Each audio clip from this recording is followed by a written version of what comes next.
Hello everyone.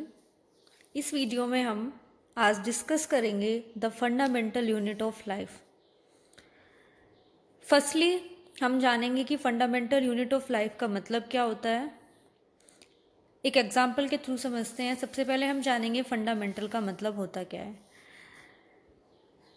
जैसे आप सभी ने घर बनते हुए देखा होगा, तो घर बनाने के लिए हम ईंट सीमेंट का यूज़ करते हैं ना। और हम ईंट का सीमेंट का यूज़ करके क्या करते हैं, एक घर तैयार करते हैं। लेकिन अगर आपसे बोला जाए कि आप बिना ही ईंट के घर तैयार करें, क्या ये पॉसिबल है? नहीं, इम्पॉसिबल है। क्यों? क्योंकि जो ब्रिक है, जो ईंट है, वो एक बेस की तरह, एक आधार की तरह काम करता है। और जब कोई बेस ही नहीं होता है, हम उस पर कोई भी चीज़ क्या नहीं कर सकते, विकसित नहीं कर सकते, यानी डेवलप नहीं कर सकते। और जब हम उस पर कोई भी चीज़ डेवलप नहीं कर पाएंगे तो घर तैयार नहीं होगा। क्योंकि जब ईंट ही नहीं होगी, एक बेस ही नहीं होगा, तो हम उसके ऊपर कोई भी चीज़ डेवलप नहीं कर पाएंगे। फंडामेंटल का हिंदी में मतलब होता है मौलिक। इंग्लिश के थ्रू एक डेफिनेशन है, उसके थ्रू समझते हैं फंडामेंटल का मतलब क्या है।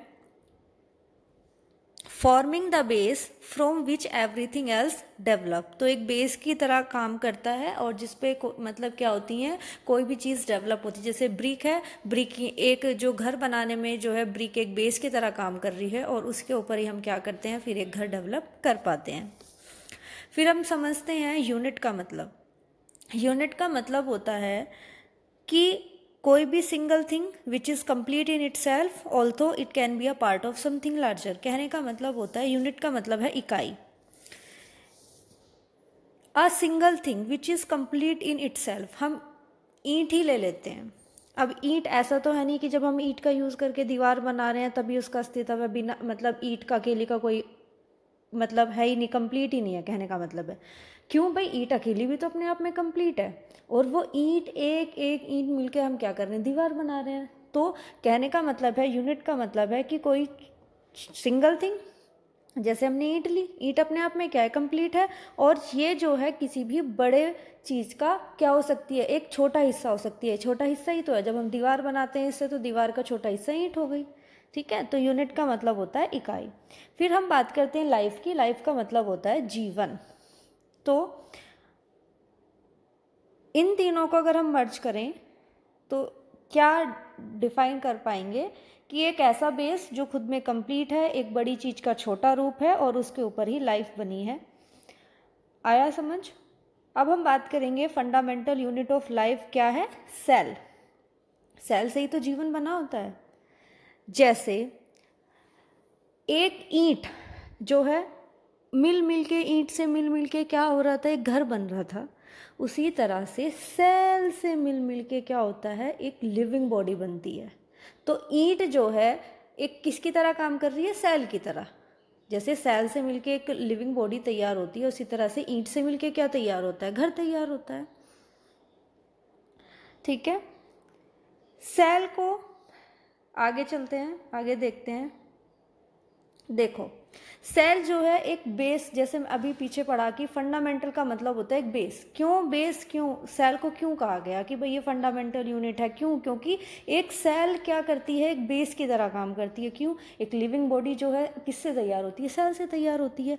अब बेस की तरह काम कैसे कर रही है, क्योंकि आप सभी को पता है, जैसे यहाँ पे दिखाई दे रहा है, ये सेल है। सेल से क्या बना, सेल ही मिल मिल के क्या बना रही है, टिश्यू। टिश्यू ही मिल्क से मिलके क्या बना, ऑर्गन। ऑर्गन से मिलके बना ऑर्गन सिस्टम, और ऑर्गन सिस्टम से मिलके क्या बना, एक ऑर्गेनिज्म। ठीक है, तो बेस की तरह ऑर्गेनिज्म को बनाने में सबसे पहले किसका योगदान रहा, सेल का योगदान रहा। इसीलिए हम कहते हैं कि कोई भी लिविंग बॉडी है, उसकी फंडामेंटल स्ट्रक्चर ही सेल है। क्योंकि सेल ही मिलके क्या बना रही है, टिश्यू बनाते हैं, और बाद में टिश्यू मिलके क्या बना रहे हैं, आपका ऑर्गन तैयार कर रहे हैं। और अगर हम बोलें कि जब ऑर्गन बन रहा है तो सेल भी है। अगर हम कहें कि किसी भी ऑर्गन की अगर सेल जो है काम करना बंद कर दें तो वो ऑर्गन ही ख़त्म है। क्यों? क्योंकि हर चीज़ जो है वो किससे बनी हुई है? सेल से बनी हुई है। अगर हम किसी भी चीज़ को, अगर हम किसी भी बोलते हैं कि भाई ये लिविंग है, इसमें सांस है, इसमें जीवन है, वो कब है? उसको हम लिविंग क्यों बोलते हैं किसी भी थिंग को? वो इसीलिए बोलते हैं क्योंकि उसके अंदर सेल प्रेजेंट है। अगर हम किसी भी चीज़ के अंदर सेल प्रेजेंट नहीं है तो हम उसको नॉन लिविंग बोलेंगे। तो किसी भी थिंग को हम लिविंग तभी बोलते हैं जब उसके अंदर सेल प्रेजेंट होती है। आया समझ?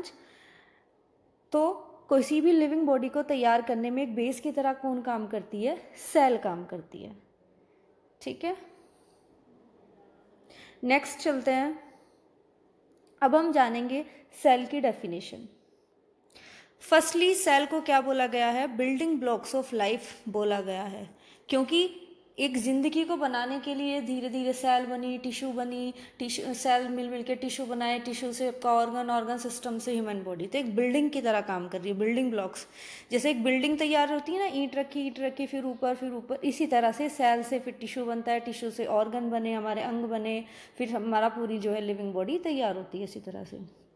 फंडामेंटल यूनिट ऑफ लाइफ, जीवन का मौलिक इकाई भी कहा गया। क्यों कहा गया सेल को? क्योंकि अभी पता है, क्योंकि हर एक थिंग जो है वो किससे मिलके बनी हुई होती है? सेल से मिलके बनती है। फिर नेक्स्ट बात करते हैं structural and functional unit of life. Structural and functional unit of life का मतलब क्या है? तो स्ट्रक्चरल एंड फंक्शनल यूनिट का मतलब है, स्ट्रक्चर का मतलब क्या है? स्ट्रक्चरल का मतलब होता है क्या? संरचनात्मक। अगर हम हिंदी में बात करें तो स्ट्रक्चरल का मतलब है संरचनात्मक और फंक्शनल का मतलब है कार्यात्मक। तो इसे कार्यात्मक क्यों कहा गया, फंक्शनल क्यों कहा गया? क्योंकि मैं बोल पा रही हूँ, तुम हंस पा रहे हो, चल पा रहे हो, खेल पा रहे हो, वो किसकी वजह से हम काम कर पा रहे हैं? फंक्शन, क्योंकि सेल प्रेजेंट है, सेल काम कर रही है। और स्ट्रक्चरल का मतलब है कि एक लिविंग बॉडी तैयार हुई, एक ढांचा बनाया, वो किसकी वजह से बना? एक सेल की बना, क्योंकि सेल ही मिल के क्या बनाती हैं? एक पूरी बॉडी को तैयार करती हैं। लाखों ट्रिलियंस मिलियंस सेल्स मिलके क्या करते हैं? एक स्ट्रक्चर बनाते हैं। तो इसीलिए इसको क्या कहा गया? संरचनात्मक भी कहा गया और इसके साथ साथ कार्यात्मक भी कहा गया। नेक्स्ट चलते हैं, नेक्स्ट देखते हैं क्या है। अब हम बात करते हैं कि सेल की डिस्कवरी कैसे कैसे हुई, कि मतलब सेल को किसने डिस्कवर किया। फर्स्ट जो है 1665 की अगर हम बात करें तो रॉबर्ट हुक ने सेल को डिस्कवर किया। उन्होंने क्या लिया था? एक बोल सकते हैं कि बार्क, जो आपके पेड़ की छाल होती है ना, बार्क, उससे कॉर्क मिलता है। तो इन्होंने कॉर्क का यूज़ किया, कॉर्क की एक स्लाइस ली, उसको क्या किया इन्होंने? माइक्रोस्कोप के नीचे रखा। माइक्रोस्कोप जो था इनके द्वारा खुद का ही बनाया हुआ था, सेल्फ मेड माइक्रोस्कोप था। उनके नीचे इन्होंने क्या रखा? उसको कॉर्क की जो स्लाइस थी उसको रखा और इन्हें क्या दिखाई दिया? इन्हें दिखाई दी कि भाई जैसे इन्होंने माइक्रोस्कोप के नीचे रखा तो इन्हें मतलब उसकी जो आई निकल के इमेज, वो इन्हें लगा कि भाई ऐसी इमेज तो मैंने कहीं देखी है। और इन्हों को आइडिया आया कि भाई हाँ, ये इमेज तो बिल्कुल जो चित्र दिखा उसका माइक्रोस्कोप के नीचे रखे, इन्हें लगा कि भाई ये तो चित्र बिल्कुल किसकी तरह दिख रहा है? मधुमक्खी के छत्ते की तरह दिख रहा है। जैसे मधुमक्खी के छत्ते में छोटे छोटे कंपार्टमेंट्स होते हैं, कह सकते हैं रूम लाइक होते हैं, कोने हैं बोल सकते हैं, तो इसी तरह उन्हें दिखाई दिया। तो इन्होंने बोल दिया कि भाई कंपेयर कर दी कि भाई ये तो हनीकॉम्ब लाइक स्ट्रक्चर की तरह दिख रहा है। और वहीं से जो है सेल का नेम ड्राइव हुआ, लैटिन वर्ड से सेल का नेम ड्राइव हुआ कि भाई इसका मतलब है स्मॉल रूम। लेकिन ट्विस्ट क्या रहा यहाँ पे रॉबर्ट हुक की ऑब्जर्वेशन में जो इन्होंने की, सेल की डिस्कवरी की, इसमें ट्विस्ट ये रहा कि इन्होंने जो सेल ली थी, वो कॉर्क की जो स्लाइस लिया था, वो कैसी थी? डेड थी, वो लिविंग नहीं थी, वो नॉन लिविंग थी। फिर नेक्स्ट है 1831। 1831 में नहीं, फिर इसके बाद क्या हुआ कि 1674 में एंटोनी वैन लीवनहॉक ने क्या किया? इन्होंने क्या लिया था? रॉबर्ट हुक ने एक कॉर्क की स्लाइस ली थी। कॉर्क क्या होता है? जो पेड़ है उसकी छाल से प्राप्त किया जाता है। और इन्होंने डेथ सेल के ऊपर काम किया। लेकिन जो एंटोनी लीवनहॉक है, इन्होंने क्या लिया था? इन्होंने एक जो पॉन्ड ऑफ वाटर, मतलब जो पॉन्ड है, तालाब है, उनका पानी लिया और पानी लेके आए और उसकी एक बूंद को जो है माइक्रोस्कोप के ऊपर डाला। लेकिन जो माइक्रोस्कोप में मतलब इन्होंने डिस्कवरी की, इनके द्वारा भी, खुद के द्वारा वो क्या था, बनाया हुआ था, क्या, माइक्रोस्कोप। इन्होंने डिस्कवरी की, इन्होंने देखा कि भाई मुझे तो कुछ चीज़ इसमें मूव करती हुई दिखाई दे रही है, चलती हुई दिखाई दे रही है। पॉन्ड वाटर में बहुत सारे बैक्टीरिया होते हैं, प्रोटिस्ट होते हैं, इन्हें दिखाई दिया कि भाई, जब इन्होंने देखा हो ये तो कुछ मूव कर रहा है इसमें, फिर इन्होंने उसके साथ साथ देखा, इन्होंने एक स्पर्मेटोजोआ को के सीमन को भी रखा, उसमें भी कुछ मूव करता हुआ दिखाई दिया। तो इन्होंने वो जो मूव करती हुई चीज़ दिखाई दी उसी का नाम क्या रख दिया, सेल। और एक ट्विस्ट ये रहा इनकी जो डिस्कवरी में कि इन्होंने लिविंग सेल के ऊपर काम किया और रॉबर्ट हुक ने किस पे किया था, 1665 पे, नॉन लिविंग के ऊपर। अब हम बात करते हैं 1831 के अंदर। 1831 में रॉबर्ट ब्राउन है। रॉबर्ट हुक और रॉबर्ट ब्राउन में कन्फ्यूज़न मत होना, दोनों के बिल्कुल अलग अलग हैं। रॉबर्ट ब्राउन ने क्या किया, एक न्यूक्लियस की डिस्कवरी की। न्यूक्लियस जो होता है सेल, सेल यानी कोशिका, कोशिका के अंदर ही प्रेजेंट होता है और न्यूक्लियस को आप केंद्रक के नाम से जानते हैं। तो इन्होंने जो केंद्रक है न्यूक्लियस के, जो सेल के अंदर प्रेजेंट होता है, उसकी क्या की थी, खोज की थी। अब हम बात करते हैं 1839 में पुरखंजे की बात करें तो पुरखंजे ने क्या किया था, जो प्रोटोप्लाज्म नामक जो एक टर्म है उसकी खोज की थी। और जो प्रोटोप्लाज्म है ये किससे मिलके बन रहा था, ये जो प्रोटोप्लाज्म है उसको आप जीव द्रव्य के नाम से जानते हैं। और ये जो जीव द्रव्य है, ये जो भी हमने बात की न्यूक्लियस, जो कि कहाँ पे प्रेजेंट था, केंद्रक, कोशिका के अंदर, और एक साइटोप्लाज्म है, इन दोनों के मिलाने से प्रोटोप्लाज्म बनता है। और ये बिल्कुल फ्लूइड, मतलब एक तरल सब्सटेंस होता है। और प्रोटोप्लाज्म, इसकी इन्होंने क्या की थी, मतलब एक टर्म इन्होंने कॉइंड किया था, प्रोटोप्लाज्म। फिर हम बात करते हैं 1838 में और 1839 में, ठीक है। 1838 में और 1839 में क्या हुए थे, दो साइंटिस्ट आए थे। कौन थे, दो साइंटिस्ट थे, एक तो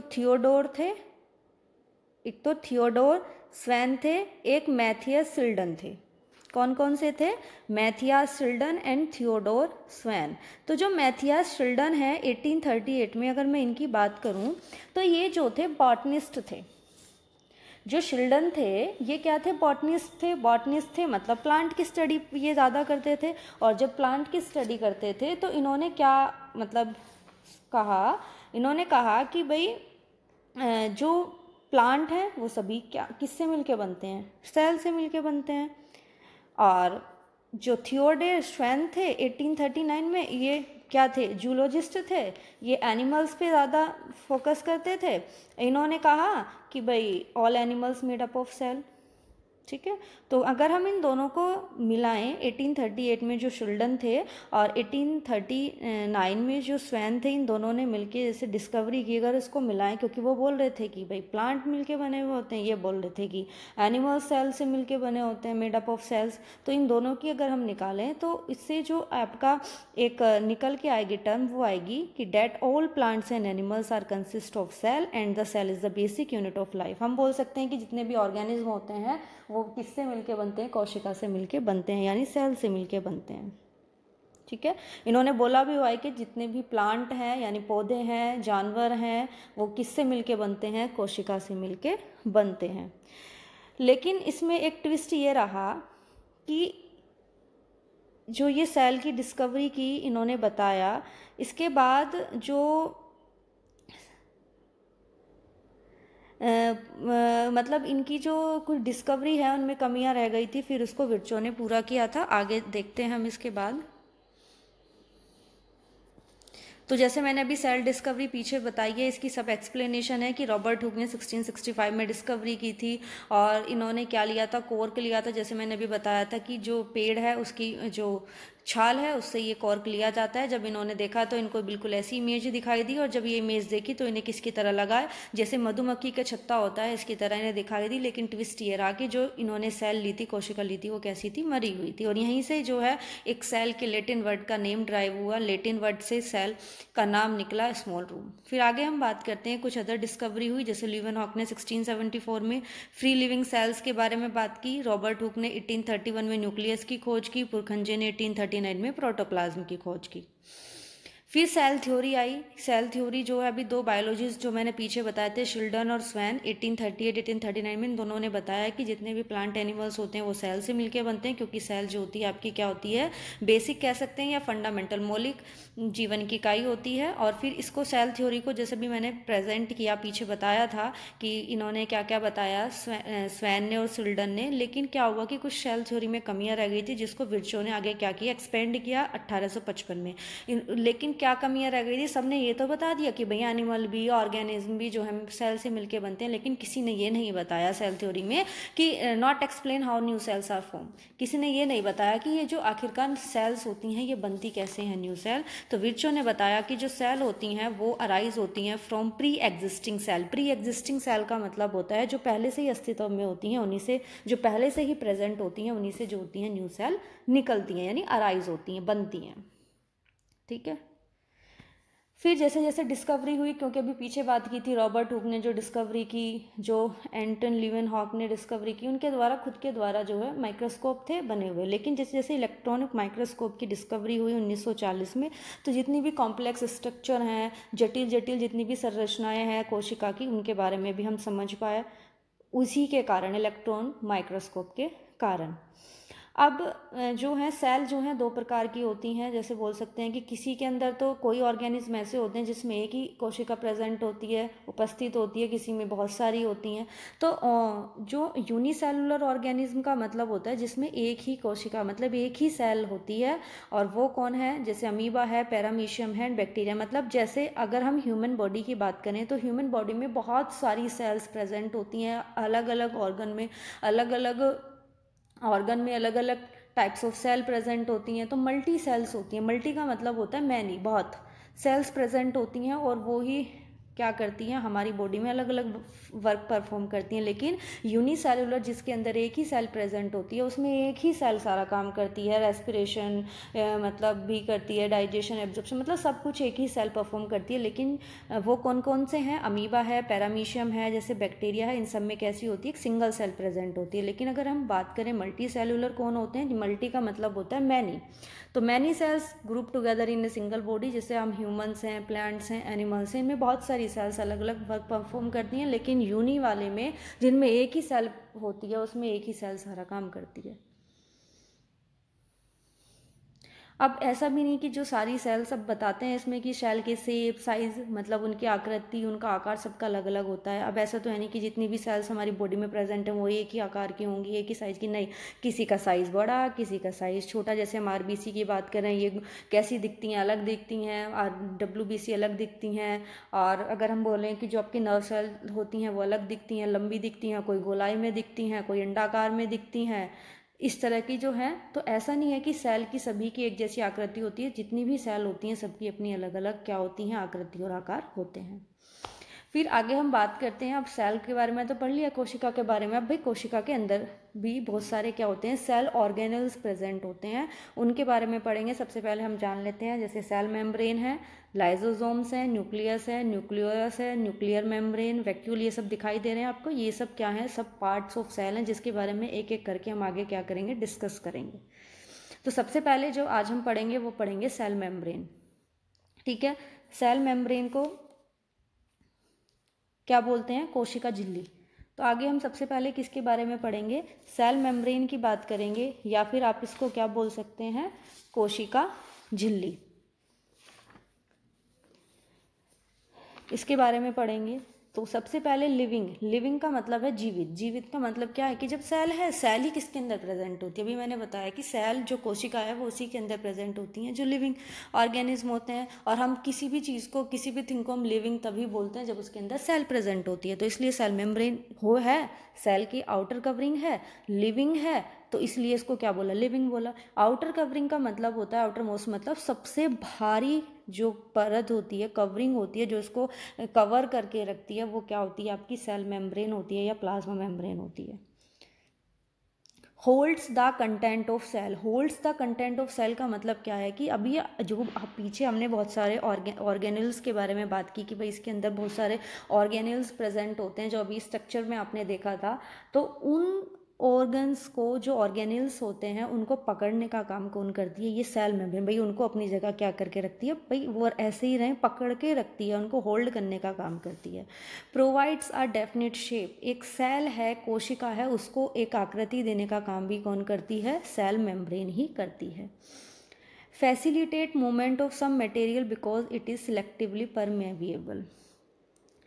परमिएबल कहने का मतलब क्या है? सिलेक्टिवली परमिएबल का मतलब होता है कि ये सिलेक्टेड चीज़ों को ही अंदर बाहर जाने देती है। ऐसा नहीं है कि भाई कोई भी सेल के अंदर, क्योंकि बाहर की कवरिंग है, अब सबसे ज़्यादा जो, अब जब ये बाहर है तो इसकी जिम्मेदारी बनती है ना कोशिका को प्रोटेक्शन देने की, क्योंकि सबसे बाहर वाली लेयर है, मतलब बाहर वाली कवरिंग है, सॉरी लेयर नहीं, बाहर वाली कवरिंग है। तो ये क्या काम करती है कि कुछ बहुत ज़्यादा, मतलब ऐसी नहीं है कि भाई, क्योंकि आपको पता है कि जो सेल के अंदर का जो कंटेंट है बहुत ज़्यादा नाजुक है और इसकी जिम्मेदारी बनती है सेल मेम्ब्रेन की, भाई उसको प्रोटेक्शन प्रोवाइड करे। अब हर कुछ सेल के अंदर चला जाएगा, कोई हार्मफुल टॉक्सिक चीज़ रहेगी वो तो सेल को अंदर जाकर डिस्ट्रॉय कर देंगी। तो सेल का इंटरनल कंटेंट जो है, ऐसा तो है नहीं कि भाई कुछ चीज़ बाहर से ही अंदर जाती है, अंदर से भी तो सेल के बाहर से आती हैं। तो ये जो मूवमेंट है मतलब चीज़ों का अंदर जाना, अंदर से बाहर आना, तो ये सब किसके द्वारा होता है? सेल मेम्ब्रेन के द्वारा ही होता है। और ऐसा नहीं कि भाई कुछ भी अंदर चला जाएगा, कुछ भी अंदर से बाहर जाएगा, ये सिलेक्टेड चीज़ों को ही अंदर बाहर आने देती हैं। और ये किसकी बनी हुई होती हैं? लिपिड और प्रोटीन की बनी हुई होती हैं। Flexibility enables the cell to engulf. Engulf का मतलब होता है कैच करना, किसी चीज़ को पकड़ना। एनगल्फ का मतलब होता है कैच करना, पकड़ना। फ्लेक्सिबिलिटी का मतलब है लोचनता। अगर सपोज करो सेल है और सेल के बाहर कोई खाना पड़ा है, जैसे अगर हम बात करते हैं, जैसे सपोज करो ये सेल है, ये सब मतलब सपोज कर लिया ये सेल है और सेल के बाहर यहाँ पे ये खाना पड़ा है, तो सेल क्या करेगी? इस खाने को कैच करके अपने अंदर ले लेगी। और जब सेल इस खाने को कैच करके अपने अंदर ले लेगी तो सेल को थोड़ी बहुत अपनी स्ट्रक्चर भी तो चेंज करनी पड़ेगी। ये जो शेप है, सॉरी जो शेप है बाहर की, ये भी तो चेंज करनी पड़ेगी, क्योंकि तभी तो जाके ये जो सेल है ये थोड़ी बहुत जब ऐसे करेगी तभी तो उसको यहाँ से कैच कर पाएगी। वैसे तो है नहीं, यहाँ से इतना लंबा हाथ करेगी कैच कर लेगी। तो उसे थोड़ी बहुत अपनी जो है बाहर की जो शेप है वो चेंज करनी पड़ती है। और चेंज किसकी वजह से हो पाती है? वो चेंज हो पाती है फ्लेक्सिबिलिटी, क्योंकि सेल मेम्ब्रेन कैसी होती है? फ्लेक्सिबल होती है। अगर फ्लेक्सिबल ना होती, बिल्कुल कठोर होती, तो ना ये हिल पाती ना कैच कर पाती। तो फ्लेक्सिबिलिटी के कारण ही क्या कर पाती है? कैच कर पाती है, अदर मटेरियल्स को क्या कर पाती है? कैच कर पाती है। ओके, नेक्स्ट देखते हैं। अब हमने पीछे ये तो पढ़ लिया कि भाई जो सेल मेम्ब्रेन है, जो कोशिका झिल्ली है, भाई वो क्या कराती है? चीज़ों का मूवमेंट कराती है। लेकिन अब ये तो नहीं पता मूवमेंट कैसे कराती है, तो अब हम इसके बारे में पढ़ेंगे। तो मूवमेंट जो है 2 टाइप से होता है, डिफ्यूज़न के द्वारा और ऑस्मोसिस के द्वारा। सबसे पहले हम बात करते हैं डिफ्यूज़न की। डिफ्यूज़न होता क्या है? ठीक है, तो अगर हम बात करें डिफ्यूज़न क्या है, तो spontaneous movement of molecules from a region of higher concentration to lower concentration. कहने का तात्पर्य क्या है कि डिफ्यूज़न का मतलब क्या होता है कि ये मॉलिक्यूल्स की एक टेंडेंसी होती है। मतलब ऐसा नहीं है कि इसमें हमें कोई एनर्जी लगानी पड़ती है, ये अपने आप ही हो जाती है कि अगर कोई चीज़ जहाँ पर ज़्यादा होती है वहाँ से वो उस तरफ मूव करना स्टार्ट कर देती है खुद से ही जहाँ पे कम प्रेजेंट होती है। मतलब अगर किसी की क्वांटिटी कहीं पे ज़्यादा है और तो वो वहाँ पे मूव करना स्टार्ट कर देती है जहाँ पर उसकी क्वांटिटी क्या है? कम है। एक स्पॉन्टेनियस मूवमेंट है, अपने आप ही हो जाता है, इसमें कोई टेंडेंसी होती है, उनमें कोई हमें एनर्जी की ज़रूरत नहीं होती। अब कैसे डिफ्यूज़न होता है? डिफ्यूज़न के थ्रू कैसे मूवमेंट हो रही है? अब देखो, जैसे आप फिगर में भी देख रहे होंगे कि क्या हुआ, पहले अंदर मॉलिक्यूल ज़्यादा थे लेकिन वो फिर बाहर की तरफ भागे, क्योंकि बाहर क्या थी? उनकी संख्या कम थी। तो डिफ्यूज़न के थ्रू क्या होता है कि जैसे आपने देखा होगा कि अभी पता है कि जो सेल है वो बहुत सारे फंक्शन को परफॉर्म करती है अंदर। और जब बहुत सारे फंक्शन को परफॉर्म करती है, बहुत सारे कार्य करती है, तो बहुत सारा वेस्ट भी बनता होगा। अब ऐसा तो है नहीं कि भाई वो वेस्ट को अपने अंदर ही रखे रखते, वो वेस्ट भी तो बाहर निकलना है। तो उस वेस्ट को बाहर, जैसे CO2 है, बहुत ज़्यादा वेस्ट है, अब CO2 को बाहर जाने जो जाता है, मतलब मूवमेंट होता है अंदर से बाहर की तरफ, वो डिफ्यूज़न प्रोसेस के द्वारा होता है। क्यों? क्योंकि जो एक्सटर्नल एनवायरनमेंट है सेल की, जो बाहर वाला एनवायरनमेंट है, वहाँ पे CO2 कम है और जो सेल है उसके अंदर CO2 ज़्यादा है। तो अभी डिफ्यूज़न में हमने क्या पढ़ा कि ये ऐसी ही टेंडेंसी होती है कि जहाँ पे कोई चीज़ ज़्यादा होती है वहाँ से वो कम की तरफ मूव करती है। तो अब जो है CO2 अंदर ज़्यादा है, एक्सटर्नल एनवायरनमेंट में सेल के कम है, तो CO2 अंदर से किसकी तरफ कहाँ मूव करेगी, बाहर मूव करेगी। और ये सब किसकी वजह से होता है, डिफ्यूज़न प्रोसेस की वजह से होता है।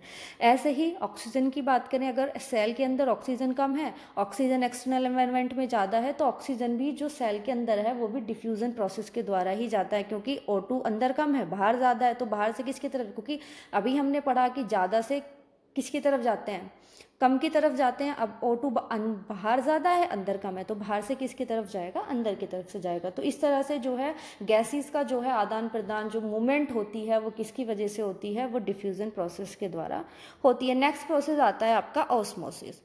ऑस्मोसिस को समझने से पहले सबसे पहले हम ये जानेंगे कि what do mean by solution. Solution का मतलब क्या होता है। सॉल्यूशन क्या होता है, तो सॉल्यूशन जो होता है सोल्यूट प्लस सॉल्वेंट से मिलके बनता है। ठीक है, सोल्यूट को अगर हम बोलें तो सोल्यूट क्या होता है, सोल्यूट होती है कोई भी, हम बोल सकते हैं सॉलिड चीज, और सॉल्वेंट होता है कि जिसके अंदर कोई भी चीज़ मिलाई जाए, यानी डिज़ोल्व की जाए। जैसे अगर हम यहाँ बात करें तो यहाँ पे क्या होता है कि ये जो है सोल्यूट है। सोल्यूट का मतलब है जो चीज़ मिलाई जा रही है, जैसे सॉल्ट नमक है, मिलाया जा रहा है। सॉल्वेंट क्या है, पानी जिसके अंदर डिज़ोल्व करा जा रहा है। ठीक है, जिसके अंदर डिज़ोल्व करा जा रहा है, यानी ये हो गया सोल्यूट। ये हो गया सॉल्वेंट जिसके अंदर डिज़ोल्व करा जा रहा है पानी के अंदर, और मिलके क्या बना रहा है, सोल्ट वाटर। इसका कहने का मतलब क्या है, सॉल्यूशन बन रहा है। सॉल्यूशन क्या होता है, सोल्यूट प्लस सॉल्वेंट होता है। इतना आया समझ। अब सोल्यूट क्या होता है, हम नॉर्मली बोल रहे हैं सॉलिड, और जो सॉल्वेंट होता है वो लिक्विड, जैसे हम वाटर की बात करते हैं। अब सॉल्यूशन तो समझ आ गया कि सोल्यूट प्लस सॉल्वेंट होता है, लेकिन आगे हम बात करते हैं, नेक्स्ट में देखते हैं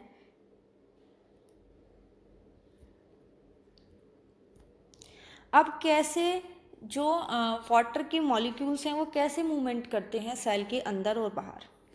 जैसे सेम प्रोसेस होता है वही ऑस्मोसिस का मतलब, जैसे डिफ्यूजन का हुआ ना कि हायर कंसंट्रेशन से लोअर कंसंट्रेशन की तरफ मूव करते हैं, तो इसी में भी यही हो रहा है। जैसे ये सेमी परेबल सेल मेम्ब्रेन होती है, बाहर की जो सेल है वो है, और ये सेल के बाहर वाला है, और ये सेल के अंदर वाला है।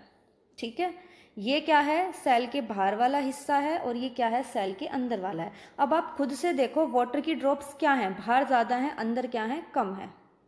आया समझ। ऐसे ही वाटर की जो ड्रॉप्स हैं वो क्या है, बाहर ज़्यादा है, अंदर कम है। अब जब बाहर ज़्यादा है, अंदर कम है, तो वाटर किधर मूव करेगा, सेल के अंदर मूव करेगा, क्योंकि ये टेंडेंसी होती है मॉलिक्यूल्स की कि higher concentration to lower concentration क्या करने की, मूव करने की। तो इसी तरह से ऑस्मोसिस प्रोसेस के द्वारा क्या होता है, जो सेल्स के अंदर मूवमेंट होता है किसका, वाटर का। ठीक है, इसमें दिखाई दे रहा है ना, आसानी से समझ आ रहा है। अब नेक्स्ट देखते हैं ऑस्मोसिस। जैसे अभी मैंने बताया कि movement of water from higher concentration to lower concentration, और सेल जो हैं वो वाटर को एब्जॉर्ब किस प्रोसेस से करती हैं, ऑस्मोसिस प्रोसेस से करती हैं। ये खुद ही हो जाता है, इसमें किसी एनर्जी की ज़रूरत नहीं होती है। और ये प्रोसेस कब तक होता है, जब तक कि इक्विलिब्रियम स्टेट मतलब सामान ना हो जाए। ऐसा नहीं कि भाई बाहर पानी ज़्यादा है, अंदर कम है, तो ऐसे ही रहेगा, नहीं। ऑस्मोसिस तब तक होगा जब तक कि इक्वल स्टेट में ना आ जाए। अब 3 सॉल्यूशन होते हैं, जैसे मैंने अभी पीछे अब 3 सॉल्यूशन ले रखे हैं। अभी मैंने सॉल्यूशन का मतलब क्या बताया कि सॉल्यूशन का मतलब होता है कि क्या, सोल्यूट प्लस सॉल्वेंट, यही तो बताया। अब किसी भी सॉल्यूशन की कंसंट्रेशन ज़्यादा कब मानी जाएगी, किसी भी सॉल्यूशन की कंसंट्रेशन ज़्यादा तब मानी जाएगी जब उसके अंदर क्या होगा, सोल्यूट ज़्यादा होगा, यानी जो आप उसमें मिला रहे हैं वो ज़्यादा है, लेकिन जिसमें मिला रहे हैं वो कम है। सॉल्यूशन की कंसंट्रेशन क्यों ज़्यादा मानी जाएगी जब सोल्यूट ज़्यादा होगा, सॉल्वेंट कम होगा, क्योंकि सॉल्यूशन की जो कंसंट्रेशन है वो डिपेंड करती है किसके ऊपर, सोल्यूट के ऊपर। अगर सोल्यूट ज़्यादा है तो सॉल्यूशन की कंसंट्रेशन भी ज़्यादा होगी। अगर सॉल्यूशन की कंसंट्रेशन कम कब होगी, जब सोल्यूट की क्या होगी, कंसंट्रेशन कम होगी। सोल्यूट अभी मैंने बता दिया क्या होता है, सॉल्वेंट भी बता दिया है। अब हम बात करते हैं हाइपरटोनिक, आइसोटोनिक और हाइपरटोनिक, ये 3 सॉल्यूशन है। हाइपरटोनिक का मतलब क्या होता है? हाइपर जैसे हम गुस्सा हो जाते हैं, हाइपर का मतलब है ज़्यादा। अब सॉल्यूशन की कंसंट्रेशन ज़्यादा का मतलब क्या हुआ? सॉल्यूशन की कंसंट्रेशन ज़्यादा का मतलब क्या हुआ? अभी मैंने बताया था, सॉल्यूशन कंसंट्रेशन ज़्यादा मतलब सोल्यूट ज़्यादा है और सोलवेंट उसमें कम है। सॉल्वेंट यानी पानी और सोल्यूट यानी जो हमने उसमें मिलाया था नमक। अब सोल्यूट ज़्यादा है, सोलवेंट कम है, तो ऐसा जो सॉल्यूशन बनेगा उसको आप बोलते हैं हाइपरटोनिक सॉल्यूशन। और जब ऐसे सॉल्यूशन में हम एक आरबीसी को डालेंगे, रेड ब्लड सेल को डाला, तो वो सेल क्या हो गई? पिचक गई। क्यों पिचक गई? क्योंकि जो आरबीसी है उनके अंदर क्या हुआ? पानी ज़्यादा है और जो सॉल्यूशन है उसके अंदर क्या था? पानी कम था। इसलिए सेल से पानी जो है बाहर निकल गया, तो सेल कैसी हो गई? पिचक गई हाइपरटोनिक सॉल्यूशन में। लेकिन अगर हम बात करें आइसोटोनिक की, आइसोटोनिक सॉल्यूशन का मतलब है कि भाई उसमें जो है इक्वल है, ना ही तो सॉल्वेंट ज़्यादा है ना ही सोल्यूट ज़्यादा है, वो इक्वल क्वांटिटी में है। तो जब हम इसमें कोई भी आरबीसी डालेंगे तो वो उसमें कोई भी चेंज नहीं होगा। अगर हम बात करें हाइपरटोनिक की, तो हाइपरटोनिक में क्या हो रहा है कि जैसे अभी देखा कि जो सेल हैं वो क्या कर रही हैं? सॉल्यूशन से वाटर को एब्जॉर्व कर रही है। देखा है ना इसमें सिंबल? क्यों? क्योंकि इसमें क्या हुआ? हाइपरटोनिक का मतलब होता है कि आपकी सॉल्वेंट की क्वांटिटी ज़्यादा है, सोल्यूट की कम है, यानी वाटर ज़्यादा हो गया सॉल्यूशन में। जब वाटर ज़्यादा हो गया, जब हमने इसमें आरबीसी डाली, यानी आरबीसी के अंदर वाटर कम था, सॉल्यूशन में वाटर ज़्यादा था, तो वहाँ से वाटर इसने एब्जॉर्व करा, ये फूल गई। तो ये था आपका हाइपरटोनिक सॉल्यूशन। तो इस तरह से ऑस्मोसिस प्रोसेस के थ्रू वाटर का जो है मूवमेंट होता है higher concentration to lower concentration. Next बात करते हैं अब ये जो स्लाइड्स हैं ख़त्म हो गई हैं। अब हम नेक्स्ट वीडियो में पढ़ेंगे, जो नेक्स्ट वीडियो आएगी उसमें पढ़ेंगे हम पार्ट्स ऑफ सेल जो बचे हुए हैं, उन सेलों पार्ट को कंप्लीट करेंगे। Thank you.